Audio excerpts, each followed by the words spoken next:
Artificial intelligence ini merupakan cabaran barulah kepada para duat, pada tuan-tuan juga. Dia bergantung kepada mindset individu sendirilah. Setakat mana dia punya kekuatan dari sudut akar akidahnya tu, kefahaman dia terhadap agama, cara hidup beragama dia tu, kekukuhan. Kadang-kadang benda-benda basic. Macam tadilah. Rasul kita dah tahu dah. Muhammad itu khatimul anbiya. Tak ada dah. Tapi ada juga. Orang kata, oh Rasul tak ada, Nabi ada. Tak apa, itu Rasul bagi orang ni. Sebab, kenapa? Kerana sumber. Nak kata kekuatan asas tu tak cukup pun punca juga. Tapi kalau nak kata AI tu, bila mana kita sikit-sikit rujuk AI. Sikit rujuk AI. Sebab itu, berguru kepada guru yang mursyid. Guru yang kita tahu, macam di fakulti ni, ketokohannya itu dalam bidang fiqh, dalam bidang tafsir, hadis.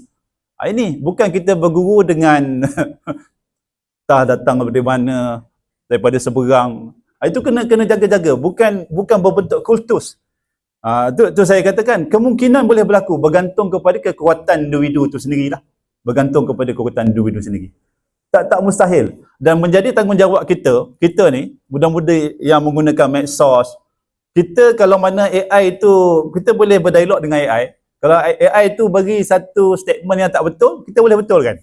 Dia akan guna balik kita punya maklumat itu untuk dia ni. Kita kena banyakkan. AI ni dia bergantung maklumat kepada siapa yang kongsi.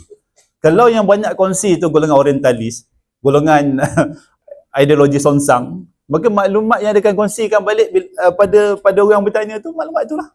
Sebab itu menjadi kita, generasi asatizah ni, kita kena banyakkan maklumat Islam tu masuk.